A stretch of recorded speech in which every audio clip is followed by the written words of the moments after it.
बहुत स्मार्ट थे। स्मार्ट थे।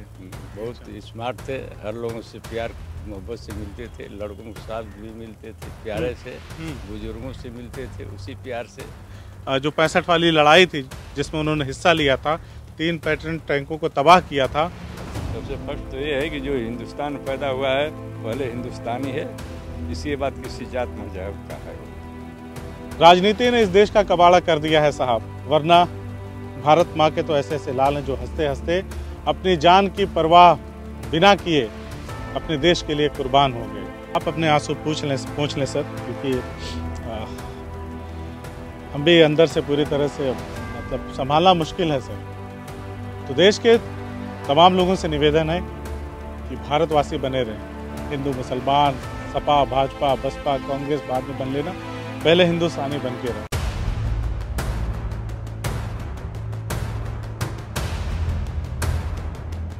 नमस्कार, आदाब। बदलेगा भारत पर घुमक्कड़ देख रहे हैं आप। घूमते घूमते पहुंचे हैं एक ऐसी जगह पर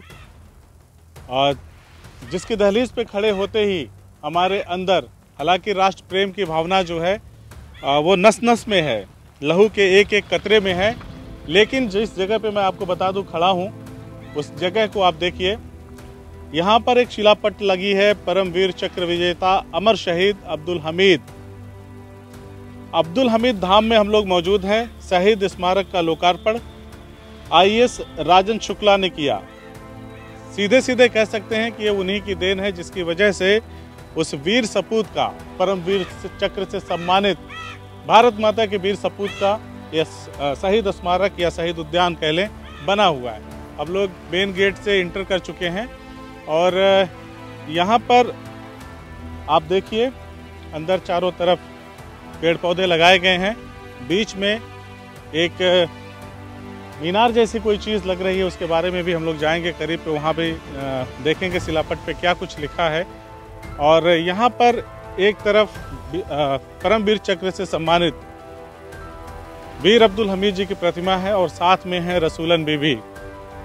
जो लोग साथ बहुत समय तक तो नहीं रह पाए, लेकिन यहाँ पर दोनों साथ हैं।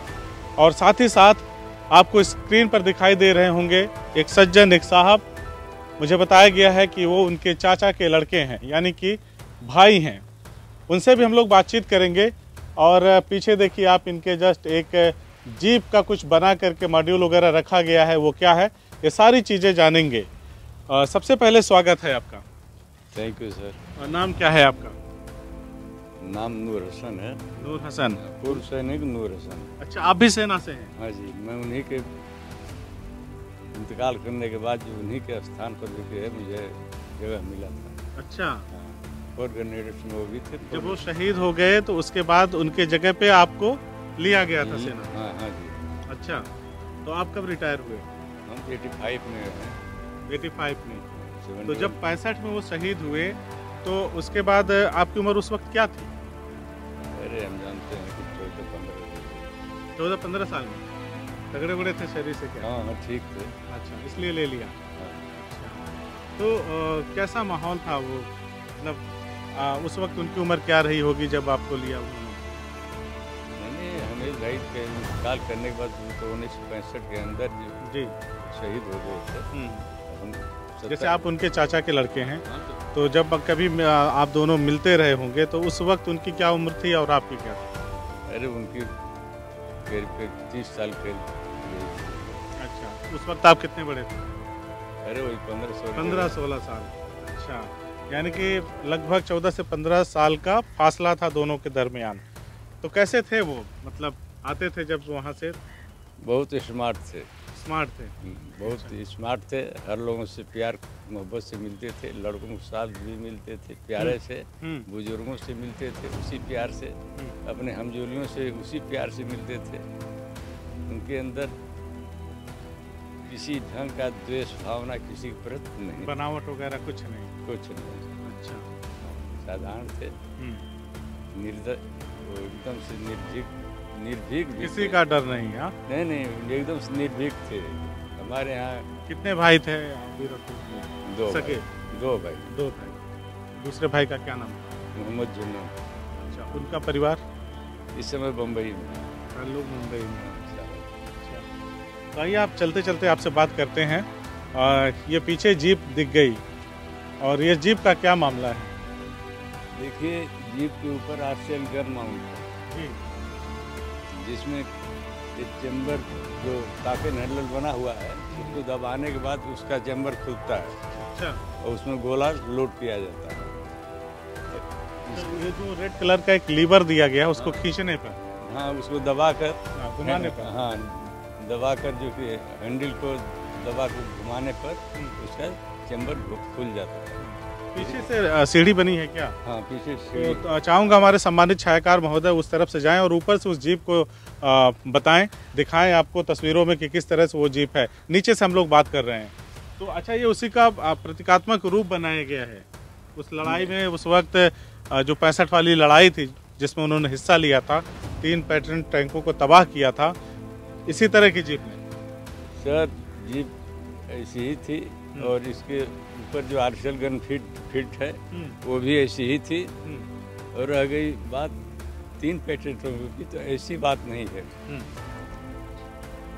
जब अमेरिका द्वारा निर्मित पैट्रन टैंक, जिसकी 11 इंच मोटी चद्दर थी, अमेरिका को ना था कि कोई इसको हिला नहीं सकता है, तोड़ना तो संभव वाली चीज है। अच्छा। उस समय डी कॉन्फ्रेंस हुआ जिसमें ये प्रस्ताव डाला गया कि इस अटैक को कौन रोकेगा, क्योंकि पाकिस्तान जब चला था तो उसका फुल इरादा था कि कहाँ ब्रेकफास्ट लेंगे, कहाँ डिनर लेंगे, कहाँ लंच करेंगे, किस दिन पहले से निर्धारित था। किस दिन दिल्ली के लाल किले पर झंडा फहराएंगे। तो 8 तारीख को जब बॉर्डर से क्रॉस करते हुए हिंदुस्तान में पैर जब वो रखा, उस समय इन्होंने 30 सेकंड के अंदर 2 पैट्रन टैंकों को उड़ा दिया। अच्छा। उनमें खलबली मच गई। हाँ, उसके जनरल ब्रिगेडियर भी उसमें मारे गए। अच्छा। और वहाँ पर जो कि है उसका अटैक जो कि है स्थगित हो गया। फिर 9 तारीख को फिर वो जो कि है हिंदुस्तान के अंदर घुसा। फिर इनको आदेश हुआ और फिर 2 पैट्रन टैंकों को फिर जो कि तहस नहस कर दिए। फिर उन सबों का एडवांस रुक गया। 10 तारीख को करीब 75-80 पैट्रन टैंकों के साथ वो अटैक करना शुरू किए।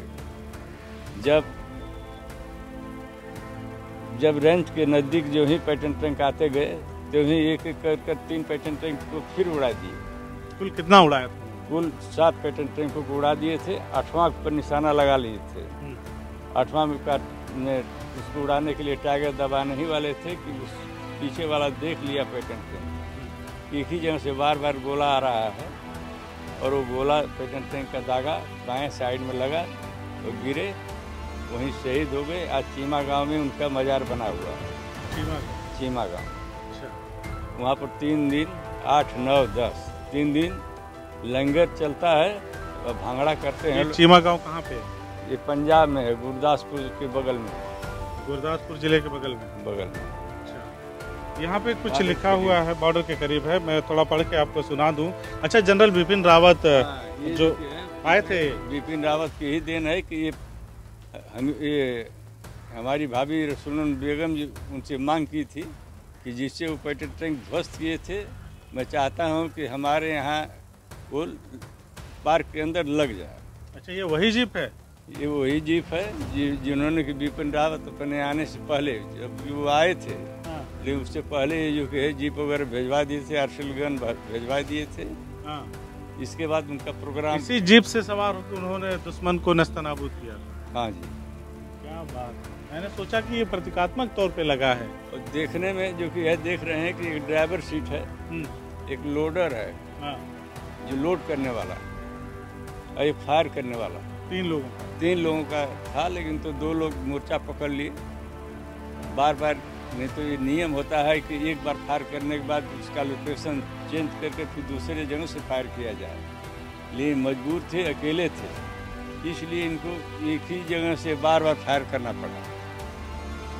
इसलिए दुश्मन ये CDS बिपिन रावत जो हमारे अभी एक दुर्घटना में हेलीकॉप्टर क्रैश हो जाने की वजह से शहीद हो गए, कई लोग थे उनके साथ।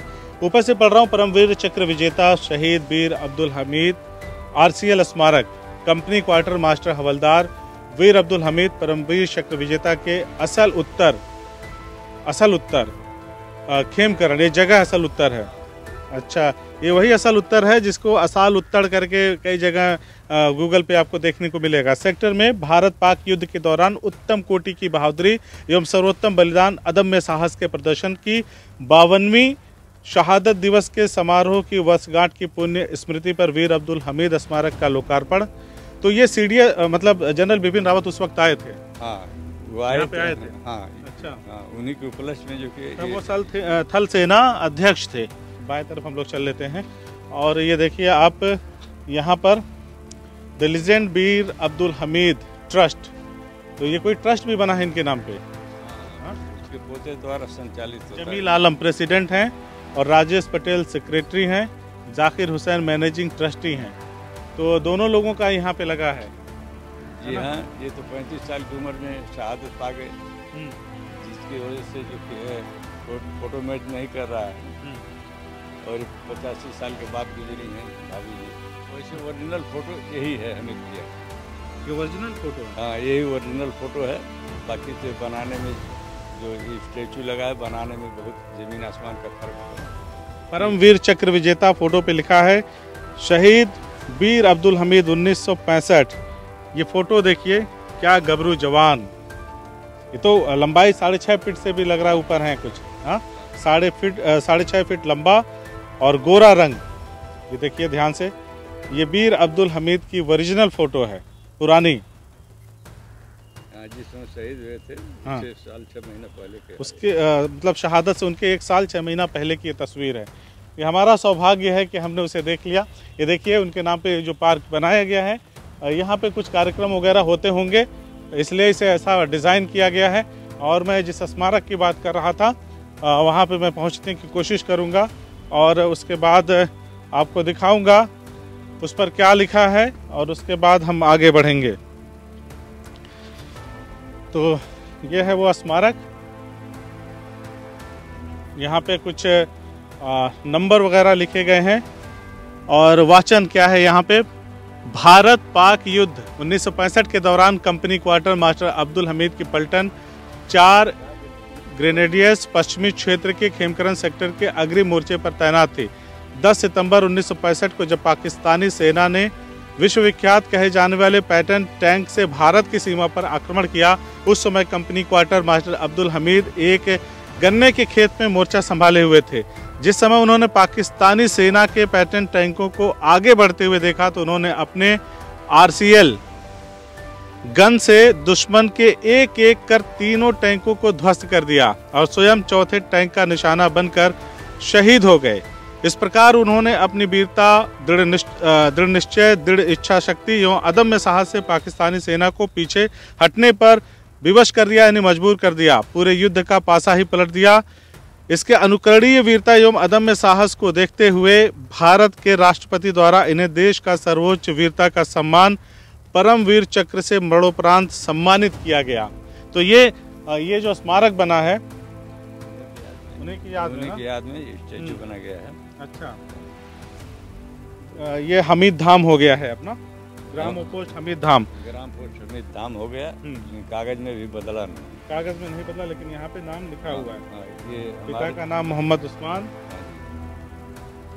क्या बात है, क्या बात है। नामांकन 22/15/54, मतलब 22 तारीख यानी 22 दिसंबर 1954 को सेना में भर्ती हुए और 10 सितंबर 1965 को वो शहीद हुए और जब उनको पुरस्कार मिला तो 26/1/66 को, यानी 26 जनवरी 1966 को। यहाँ पे भी देखिए लिखा है परमवीर चक्र विजेता वीर अब्दुल हमीद, पैतृक ग्राम हमीद धाम में अब्दुल हमीद स्मारक का शिलान्यास श्री राजन शुक्ला। ये वही IAS हैं, आप बता रहे थे, बड़े कोऑपरेटिव थे, मतलब उन्होंने बहुत सहयोग किया इस चीज़ को बनने में। हाँ जी, ये इस जमीन को वही जो कि है रिक्वायर किए और इसके बाद जो कि इसमें स्टैचू का निर्माण उन्हीं के द्वारा करवाया गया। अच्छा, जब एक सूचना आई आपके गांव में, आप लोगों तक सूचना पहुंची कि वीर अब्दुल हमीद अब नहीं रहे, शहीद हो गए देश के लिए, पाकिस्तानी टैंकों को तबाह करते हुए जिस पर अमेरिका नाज करता था, तो उस वक्त क्या माहौल था? आप लोग को कुछ समझ में आ रहा था हुआ क्या? समझ में तो जरूर आ रहा था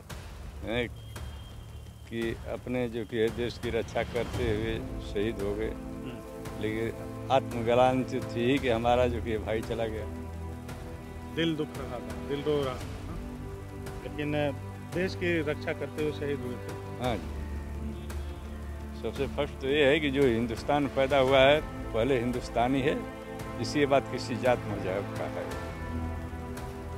तो ऐसे में इस ढंग के आजकल नेता रह नहीं गए, जबकि उनको सबसे पहले जो कि हिंदुस्तान में जितने भी जातियां धर्म के लोग हैं उनको सम्मान करना चाहिए, ये नहीं कि जो कि आपस में लड़ाने का काम करना चाहिए। तो ये है उस महावीर, महाप्रक्रमी, परमवीर चक्र विजेता वीर अब्दुल हमीद के भाई। बात करते करते भावुक हो गए, आंखों में आंसू आ गए। मैं भी थोड़ा सा इमोशनल हो गया बताते बताते। इन्होंने वो जिक्र छेड़ दिया, उस दुखती रग पे इन्होंने हाथ रख दी जिससे आज हम सभी पूरे देश के लोग परेशान हैं। राजनीति ने इस देश का कबाड़ा कर दिया है साहब, वरना भारत माँ के तो ऐसे ऐसे लाल हैं जो हंसते हंसते अपनी जान की परवाह बिना किए अपने देश के लिए कुर्बान हो गए।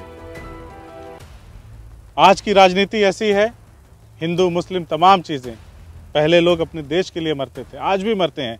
सेना का जवान आज भी अपने देश के लिए अपनी शहादत देने से, अपनी जान की कुर्बानी देने से पीछे नहीं हटता।